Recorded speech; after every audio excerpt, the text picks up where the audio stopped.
जय हिंद, नमस्कार फ्रेंड्स। ज्योति क्लासेस में आप सभी का एक बार फिर से स्वागत है। हेलो दोस्तों, कैसे हैं आप सभी? आई होप आप सभी बहुत ही अच्छे होंगे, स्वस्थ होंगे, स्टडी अपनी कंटिन्यू कर रहे होंगे। चलते हैं हमारी आज की इवनिंग की क्लास की तरफ। जैसा कि आप सभी जानते हैं, हम कर रहे हैं हमारी होम साइंस की सीरीज, जिसमें हम क्लास 6 से 12 तक की पढ़ाई को कंटिन्यू कर रहे हैं, जो कि बहुत ही अच्छे से चल रही है। और हाँ, अभी तक जो हमने क्लास 6 से 12 तक की ये सीरीज हमने स्टार्ट की है फ्रेंड्स, उसमें हमारा क्लास 6 to 8 कंप्लीट हो गया। आपने उन वीडियोज़ को नहीं देखा है तो प्लेलिस्ट में जाके वहाँ से वीडियोज़ वॉच आउट करके अपने कॉन्सेप्ट को क्लियर कर सकते हैं, क्योंकि हमने हर एक टॉपिक को बहुत ही डिटेल में समझा है। और डिटेल में समझने का फ्रेंड्स हमारा एक ही उद्देश्य है कि होम साइंस से रिलेटेड आपके माइंड में एक भी डाउट ना रह जाए, आपके हर एक कॉन्सेप्ट आपका क्लियर होना चाहिए। इसी उद्देश्य से हमने ये सीरीज स्टार्ट की है, ताकि आप एक बार होम साइंस एक बार अच्छे से पढ़ लें, आपको बार बार होम साइंस पढ़ने की आवश्यकता ना पड़े, चाहे आप किसी भी क्लास के लर्नर हो या फिर किसी भी कॉम्पिटेटिव एग्ज़ाम की तैयारी कर रहे हैं। जितने भी अभी हमारे टीजीटी पीजीटी के लर्नर्स हैं, जिनके भी अप्रैल में अभी एग्ज़ाम होने वाले हैं ना फ्रेंड्स होम साइंस के, उनके लिए भी ये सीरीज़ काफ़ी हेल्पफुल होने वाली है। तो प्लीज़ ये सीरीज़ को आप उन तक भी पहुँचाइए, ताकि उनको भी थोड़ी रिवीजन के लिए उनकी भी काफ़ी हेल्प हो सके। और हाँ फ्रेंड्स, अगर चैनल से नए जुड़े हैं ना, तो प्लीज़ चैनल को सब्सक्राइब कर दीजिए, इसी तरह डिटेल में हर एक कॉन्सेप्ट को क्लियर करने के लिए, पढ़ने के लिए। और हाँ, बेल आइकन अवश्य प्रेस कीजिए, जिससे जब भी वीडियो अपलोड होती है ना, नोटिफिकेशन आपके पास जस्ट पहुँचे। और इन वीडियोज़ को ज़्यादा से ज़्यादा अपने दोस्तों के साथ भी शेयर कीजिए फ्रेंड्स, क्योंकि मैं चाहती हूँ कि हमारे जितने भी होम साइंस के लर्नर्स हैं, वो सारी इस सीरीज़ के साथ जुड़ सके और डिटेल में अपने हर एक कॉन्सेप्ट को क्लियर कर सके। और अपनी राय हमें फ्रेंड्स साथ ही साथ कमेंट के माध्यम से अवश्य बताइए, क्योंकि आपकी एक राय हमारे लिए बहुत इंपॉर्टेंट है। चलते हैं हमारी आज की क्लास की तरफ। तो फ्रेंड्स, आज हम स्टार्ट करने वाले हैं हमारा क्लास 9 का चैप्टर 14। वो क्या है? संतुलित आहार। इट मीन्स बैलेंस डाइट के बारे में हमने पढ़ा है। आपने नाम भी सुना होगा, क्योंकि हमने हमारा क्लास 6 to 8 तक बैलेंस डाइट को बहुत ही अच्छे से समझा है। बैलेंस डाइट होता क्या है, हमारे आहार में किस तरह क्या क्या पाया जाना चाहिए, जिससे जो हमारी डाइट है, यानी कि जो हमारा रात्रि का मील है, दोपहर का हमारा जो दोपहर में हम खाते हैं, मॉर्निंग में जो ब्रेकफास्ट करते हैं, उनमें किन किन पोषक तत्वों का होना आवश्यक है, तभी वो हमारी बैलेंस डाइट कहलाएगी। इन सभी को हमने फ्रेंड्स क्या है, अपनी प्रीवियस क्लासों के माध्यम से बहुत ही डिटेल में पढ़ा है। तो आज थोड़ा सा और बैलेंस डाइट को अच्छे से जानेंगे, क्योंकि बहुत ही इंपॉर्टेंट चैप्टर है और बहुत इंटरेस्टिंग भी है फ्रेंड्स। तो चलते हैं, देखते हैं आज की क्लास।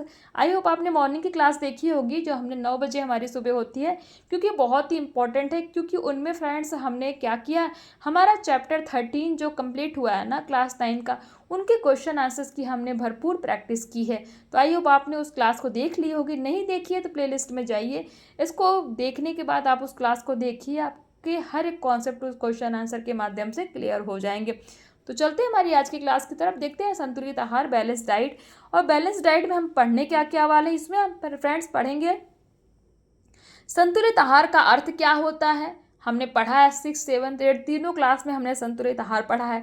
संतुलित आहार की आवश्यकता हमने पढ़ी है, संतुलित आहार के निर्धारक कारक पढ़े हैं, नहीं पढ़े हैं हमने फ्रेंड्स, इसके बारे में भी हम पढ़ेंगे। संतुलित आहार के नियोजन के लिए विभिन्न आहार समूह, ये हम कवर करेंगे। विभिन्न अवस्थाओं में संतुलित आहार और कुपोषण, तो ये सारे ही पॉइंट्स फ्रेंड्स हम क्या करने वाले हैं, इस संतुलित आहार चैप्टर के माध्यम से हम कवर करने वाले हैं। आई होप आपको एक बार पूरा ओवरव्यू मिल गया होगा कि आप पूरे इस चैप्टर में आखिर पढ़ने क्या क्या वाले हैं। चलिए चलते हैं, स्टार्ट करते हैं आज की क्लास। तो ये देखिए, ऊपर लिखा है अच्छे स्वास्थ्य के लिए संतुलित आहार की अत्यंत आवश्यकता होती है। आप सभी जानते हैं, संतुलित आहार शरीर को मजबूती प्रदान करता है, वह रोगों से लड़ने के लिए प्रतिरोधक क्षमता को बढ़ाता है। साथ ही संतुलित आहार मस्तिष्क को तेज तथा स्वस्थ बनाता है। आहार लेने से व्यक्ति अपने कार्यों का निष्पादन उचित प्रकार से करने में सक्षम होता है। संतुलित आहार भोजन के अभाव में थकान और अन्य कई प्रकार के रोग व्यक्ति को अपनी चपेट में ले सकता है। यानी कि अगर आपका आहार संतुलित नहीं है, उसके अभाव में क्या होता है, थकान और अन्य कई सारे आपके रोग आपके अपने संपर्क में ले सकते हैं। तो ये तो हमने जाना संतुलित आहार के बारे में। अब देखते हैं संतुलित आहार का अर्थ होता क्या है। भाई संतुलित आहार हमने जान लिया, ठीक है, उसको नहीं लेंगे तो बहुत सारी बीमारियां होंगी, बट संतुलित आहार का अर्थ देख लेते हैं क्या है। भाई कहते किसको है, संतुलित आहार वह भोजन है जिसमें शारीरिक अवस्था एवं दैनिक परिश्रम की आवश्यकता अनुसार सभी पोषक तत्व उचित अनुपात में उपस्थित हो, जितनी की एक व्यक्ति को प्रतिदिन आवश्यकता होती है। भोजन का कार्य केवल शरीर को ऊर्जा प्रदान करना तथा निर्माण करना ही नहीं, अपितु शरीर के विभिन्न अंगों के कार्यों को सुचारू रूप से नियंत्रित करना तथा उनको विभिन्न बीमारियों से बचाना भी है। ये हमने देख लिया संतुलित आहार का अर्थ। देखते हैं इसकी आवश्यकता क्यों पड़ती है। तो फ्रेंड्स, संतुलित आहार मुख्यतः शरीर को शक्ति, शारीरिक व मानसिक वृद्धि, रोगों से शरीर की रक्षा, रोग प्रतिरोधक क्षमता, शारीरिक संरचना पर नियंत्रण रखता है। अब इसके देख लेते हैं कि इसकी आवश्यकता। नंबर 1, ऊर्जा प्राप्ति हेतु, यानी कि हमें ऊर्जा प्राप्ति हेतु भी संतुलित आहार की आवश्यकता होती है। किस तरह देखते हैं। शरीर को ऊर्जा कार्बोहाइड्रेट, वसा, प्रोटीन, खनिज लवण, विटामिन आदि के माध्यम से क्या होता है, प्राप्त होता है। इसके लिए आवश्यक इन सभी ऊर्जा के स्रोतों की पूर्ति हमें संतुलित आहार के द्वारा होती है। पॉइंट 2 कहता है शरीर के निर्माण हेतु संतुलित आहार के द्वारा शरीर को ऊर्जा प्राप्त होती है, जिससे शरीर का विकास होता है। प्रायः ऐसा देखा गया है कि बाल्यावस्था में अगर किसी शिशु को पर्याप्त संतुलित आहार नहीं मिलता तो उसके शरीर का विकास रुक जाता है। पॉइंट 3 कहता है शारीरिक क्रियाओं के सफल तथा सुरक्षात्मक संचालन हेतु भी हमें संतुलित आहार की आवश्यकता है। किस प्रकार देखते हैं। जब मानव शरीर विकसित अवस्था में होता है तभी वह अपने शारीरिक क्रियाओं को सफलतापूर्वक संचालित कर सकता है। अतः शरीर के सुरक्षात्मक संचालन हेतु संतुलित भोजन की आवश्यकता होती है। तो ये तो हमने देख लिया संतुलित आहार की आवश्यकता क्यों होती है। हमने कुछ पॉइंट्स देख लिए। पॉइंट 1 में देखा ऊर्जा प्राप्ति के लिए हमें संतुलित आहार चाहिए, शरीर के निर्माण हेतु भी हमें संतुलित आहार की आवश्यकता होती है। और पॉइंट 3 में देखा शारीरिक क्रियाओं के सफल तथा सुरक्षात्मक संचालन हेतु भी हमें संतुलित आहार की आवश्यकता होती है। तो ये हमने कुछ पॉइंट्स जाने किसके बारे में, संतुलित आहार की आवश्यकता के बारे में। अब देख लेते हैं संतुलित आहार के निर्धारक कारक के बारे में देख लेते हैं। आयु, लिंग, शरीर का आकार तथा शारीरिक श्रम करने वाले व्यक्तियों के लिए संतुलित भोजन की मात्रा अलग अलग होती है। संतुलित भोजन के निर्धारक कारक निम्नलिखित। नंबर 1, आयु। संतुलित भोजन का निर्धारण व्यक्ति की आयु को ध्यान में रखकर किया जाता है। बच्चों में वृद्धि दर अधिक होती है, यानी कि उनकी ग्रोथ बहुत तेजी से होती है। अतः बच्चों के आहार में प्रोटीन, वसा तथा कार्बोहाइड्रेट की मात्रा अधिक होनी चाहिए। यानी कि जो बच्चे आहार ग्रहण करते हैं, जो मील्स लेते हैं, उनमें क्या होना चाहिए, उनमें कार्बोहाइड्रेट तथा प्रोटीन, वसा की मात्रा अधिक होना चाहिए। क्यों? क्योंकि वो काफ़ी तेज़ी से ग्रोथ करते हैं, क्योंकि उनकी वृद्धि की एज होती है। अब नेक्स्ट हम देख लेते हैं प्रौढ़ावस्था। प्रौढ़ावस्था में व्यक्ति में वृद्धि दर नहीं के बराबर होती है, यानी कि प्रौढ़ावस्था में जब व्यक्ति पहुंच जाता है तो उसकी वृद्धि थोड़ी होती है। इसीलिए इस अवस्था में व्यक्ति को शरीर के रख रखाव के लिए उपयुक्त एवं आवश्यक तत्वों की आवश्यकता होती है। नंबर 3, वृद्धावस्था। वृद्धावस्था में व्यक्ति की पाचन शक्ति कमजोर हो जाती है। अतः इस अवस्था में व्यक्ति को आहार निर्धारण करते समय यह ध्यान रखना चाहिए कि आहार कितना सुपाच्य है। अब देख लेते हैं पॉइंट 2, शरीर का आकार। संतुलित भोजन का निर्धारण शरीर के आकार को ध्यान में रखकर किया जाता है। सामान्य कद से लंबे एवं अधिक वजन वाले व्यक्ति को अधिक मात्रा में भोजन की आवश्यकता होती है, जबकि सामान्य से कम कद तथा कम वजन वाले व्यक्ति को कम मात्रा में आहार की आवश्यकता होती है। इसके अतिरिक्त सामान्य से कम कद तथा कम वजन वाले व्यक्ति के संतुलित आहार का निर्धारण करते समय आहार में शारीरिक वृद्धि के लिए आवश्यक पोषक तत्वों की उचित मात्रा का समावेश होना चाहिए, जबकि अधिक वजन वाले व्यक्ति के आहार में वसा युक्त तत्वों का समावेश कम होना चाहिए। पॉइंट 3 देख लेते हैं, लिंग भेद के अनुसार संतुलित आहार के निर्धारण में लिंग भेद संबंधी कारक का महत्वपूर्ण स्थान है। स्त्रियों एवं पुरुषों के लिए संतुलित आहार का निर्धारण अलग अलग प्रकार से होना चाहिए। स्त्रियों एवं पुरुष के शारीरिक आकार एवं आवश्यकताएं अलग अलग होती हैं, जिसके आधार पर ही दोनों के संतुलित आहार का निर्धारण होना चाहिए। जबकि स्त्रियों में कुछ विशेष अवस्थाओं के कारण, जैसे गर्भावस्था व दुग्धपान अवस्था में भोजन में लौह तत्व एवं फोलिक एसिड से युक्त पोषक तत्व सामान्य से अधिक मात्रा में देने चाहिए। पॉइंट 4, शारीरिक श्रम। व्यक्ति द्वारा किए जाने वाले श्रम के आधार पर संतुलित आहार की मात्रा एवं पोषक तत्वों के अनुपात को निर्धारित किया जाना चाहिए। अधिक श्रम करने वाले व्यक्ति के आहार में कार्बोहाइड्रेट तत्व से युक्त भोज्य पदार्थ की मात्रा अधिक होती है। व्यक्ति का स्वास्थ्य। एक अस्वस्थ व्यक्ति के शरीर को रोग प्रतिरोधक क्षमता बढ़ाने व क्रियाशील होने के लिए निर्माणक व सुरक्षात्मक तत्वों की आवश्यकता होती है, जबकि स्वस्थ व्यक्ति को अपनी क्रियाशीलता के कारण अधिक ऊर्जादायक पोषक तत्वों की आवश्यकता होती है।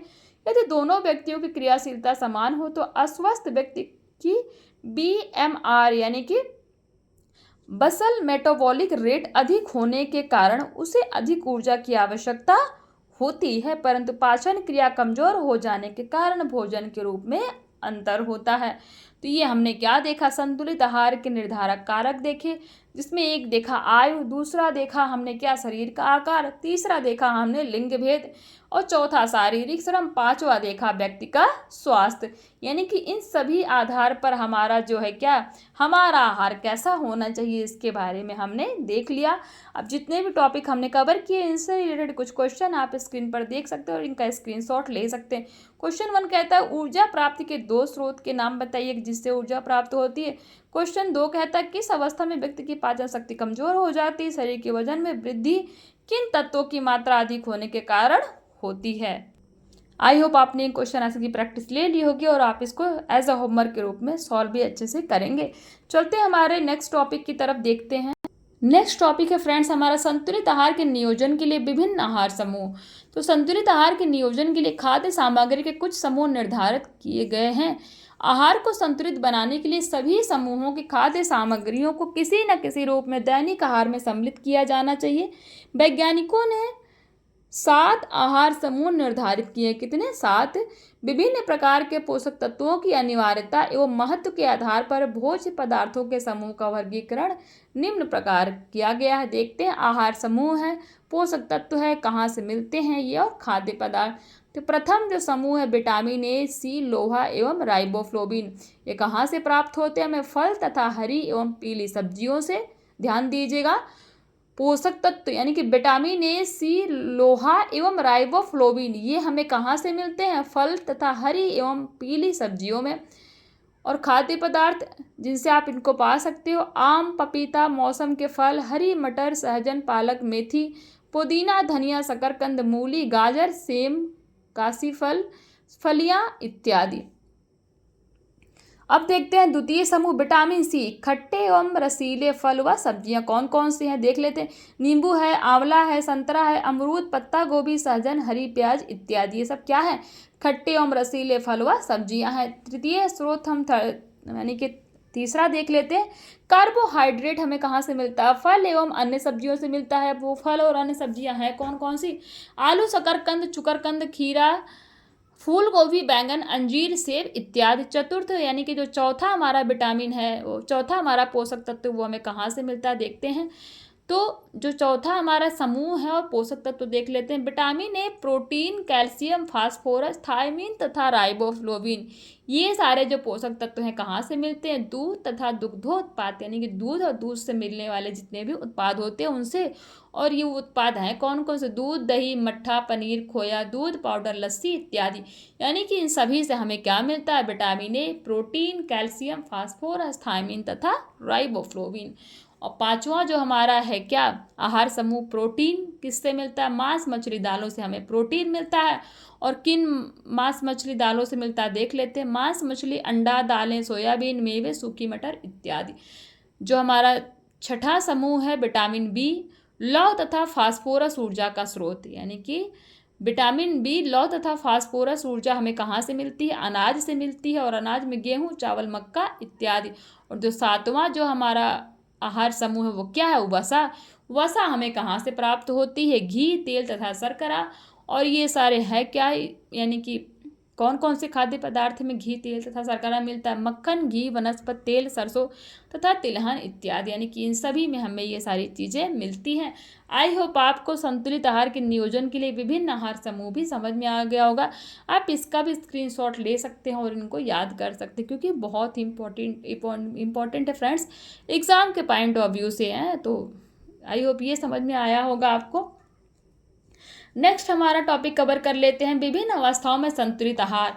आहार एवं पोषण विज्ञान के अनुसार भिन्न भिन्न अवस्थाओं के व्यक्तियों के लिए भिन्न भिन्न प्रकार के संतुलित आहार निर्धारित किए गए। कुछ प्रमुख अवस्थाओं के लिए निर्धारित संतुलित आहार का विवरण देख लीजिए। शैशवावस्था में कैसा संतुलित आहार लेना चाहिए देखते हैं। शैशवावस्था के अंतर्गत जन्म से लेकर 1 वर्ष तक के शिशु को शामिल किया जाता है, यानी कि शैशवावस्था किसकी होती है? जन्म से 1 साल के बच्चे को शैशवावस्था में शामिल किया जाता है। यह एक ऐसी अवस्था है जिसमें शिशु को विशेष प्रकार के पोषक तत्वों की आवश्यकता होती है। शैशवावस्था में वजन के अनुसार शिशु के लिए आवश्यक पौष्टिक तत्वों को हम निम्नलिखित सारणी में देख सकते हैं। ये देखिए, शैशवावस्था से लेकर के जन्म से लेकर शैशवावस्था तक के बच्चे के लिए आहार है, तो देख लेते हैं। आयु वर्ग कैलोरी प्रति किलोग्राम, प्रोटीन प्रति किलोग्राम में, कैल्शियम प्रति किलोग्राम में देख लेते हैं। तो 0 से 6 महीने तक का जो बच्चा होता है उसको 120 ग्राम कैलोरी चाहिए और 2 ग्राम क्या चाहिए? प्रोटीन चाहिए और 5 से 6 0.5 से लेकर 0.6 ग्राम, ध्यान दीजिएगा, 0.5 से लेकर 0.6 ग्राम उसको कैल्शियम चाहिए। फिर 7 महीने से लेकर 1 साल के बच्चे के लिए 108 ग्राम कैलोरी चाहिए, 1.8 ग्राम प्रोटीन चाहिए और 0.5 से लेकर 0.6 ग्राम तक क्या चाहिए? कैल्शियम उसको चाहिए। आई होप ये आपको पता चल गया हो कि जो शैशवावस्था का जो बच्चा है उसको कितनी मात्रा में कौन सा पोषक तत्व चाहिए। अब देख लेते हैं बाल्यावस्था में संतुलित आहार। 1 से 12 साल तक की आयु को बाल्यावस्था की आयु कहा जाता है, यानी कि कहलाती है। बाल्यावस्था किसको कहते हैं? 1 से लेकर 12 साल तक की आयु। इस अवस्था में बच्चों के शारीरिक विकास में वृद्धि होने लगती है। बाल्यावस्था में एक बच्चे के संतुलित आहार में दूध और अनाज का होना अति आवश्यक है तथा साथ ही दालें, हरे पत्ते वाली सब्जियां, फल का होना भी आवश्यक होता है। आहार के आधार पर इन्हें 2 अवस्थाओं में बांटा जा सकता है। कैसे? नंबर 1, स्कूल जाने से पूर्व बालक 1 वर्ष से 5 वर्ष का आहार, यानी कि जो बच्चा स्कूल नहीं जाता 1 वर्ष से 5 वर्ष का बच्चा, उसके लिए आहार कैसा होना चाहिए देख लेते हैं। तो 1 वर्ष से लेकर 3 वर्ष तक के बच्चे, उसको कैलोरी कितनी चाहिए, प्रोटीन कितनी चाहिए देख लेते हैं। तो 1 वर्ष से लेकर जो 3 साल का बच्चा है उसको 95 कैलोरी किलोग्राम शारीरिक भार, ध्यान दीजिएगा, अर्थात यदि भार 12.2 किलोग्राम हो तो 1240 कैलोरी प्रतिदिन चाहिए। ध्यान दीजिए, 1 वर्ष से लेकर 3 साल के बच्चे के लिए कितनी कैलोरी चाहिए? अगर उसका वजन 12.2 हो, यानी कि बच्चा 12.2 किलो का हो, तो उसको 12 से लेकर 1240 कैलोरी प्रतिदिन कैलोरी चाहिए हैं। और प्रोटीन 22 ग्राम प्रोटीन प्रतिदिन चाहिए। 4 से लेकर 6 वर्ष तो 75 कैलोरी किलोग्राम शारीरिक भार, अर्थात अगर उसका भार 19 केजी का है तो 1690 कैलोरी उस बच्चे को चाहिए। किस बच्चे को 1690 कैलोरी चाहिए? 4 से लेकर 6 साल तक के बच्चे का। और प्रोटीन कितना उसको आवश्यक है? 30 ग्राम प्रोटीन प्रतिदिन उसको मिलना ही मिलना चाहिए। तो ये हमने किसके बारे में देखा? स्कूल जाने से पूर्व बच्चे के बारे में, यानी कि जो 1 वर्ष से लेकर 5 वर्ष तक के बच्चे होते हैं उनके बारे में जाना। पॉइंट 2 देख लेते हैं, स्कूल जाने वाले बालकों से, यानी कि 5 वर्ष से लेकर 12 वर्ष तक के बच्चों का आहार देख लेते हैं। तो आयु वर्ग 7 से लेकर 9 वर्ष तक के लड़के एवं लड़कियों का, यानी कि 7 से लेकर 9 साल तक के जितने भी लड़के एवं लड़कियां हैं ना, उनका वजन अगर 27 किलो है तो उनको कैलोरी 1950 चाहिए और प्रोटीन की मात्रा कितना चाहिए? 41 ग्राम चाहिए। अगर बच्चा या बच्ची 10 से 12 साल का, यानी कि 10 वर्ष की लड़कियां, बच्चा बच्चे नहीं लड़कियों के बारे में देखेंगे, 10 से 12 साल की अगर लड़की है तो अगर उसका वेट है कितना? 32 किलोग्राम, तो उसको कैलोरी कितनी चाहिए? 1970 कैलोरी चाहिए और प्रोटीन 57 ग्राम चाहिए। 10 से 12 वर्ष के लड़के का देख लेते हैं, तो 35 किलो का लड़का है अगर, तो उसको 2190 कैलोरी चाहिए और प्रोटीन कितना चाहिए? 54 ग्राम चाहिए। तो ये तो हमने देख लिया किसका? स्कूल जाने से पूर्व वाले बालक का आहार देख लिया और स्कूल जाने वाले बालक का आहार भी हमने देख लिया। अब देखते हैं ये कुछ इंपॉर्टेंट है। Indian council of medical research ICMR के अनुसार बाल्यावस्था में बच्चों को प्रतिदिन 1500 से लेकर 3000 कैलोरी ऊर्जा की आवश्यकता होती है। इट्स मोस्ट इम्पॉर्टेंट, आप इसको स्टार मार्क कर सकते हैं कि Indian council of medical research में ऐसा साबित हुआ है। इनके अनुसार बाल्यावस्था में बच्चों को प्रतिदिन 1500 से लेकर 3000 कैलोरी ऊर्जा की आवश्यकता होती है। तो ये सारे ही टॉपिक हमने कवर किए। आई होप ये सारे कॉन्सेप्ट आपको क्लियर हुए होंगे। मैंने फ्रेंड्स अपनी तरफ से पूरी समझाने की कोशिश की है, बट कहीं पे भी आपको फिर भी कोई डाउट रहता है तो आप प्लीज़ कमेंट के माध्यम से पूछिए और अपनी राय हमें अवश्य बताइए कि ये सीरीज आपको कैसी लग रही है, आपको क्लास समझ में आ रही है कि नहीं आ रही है।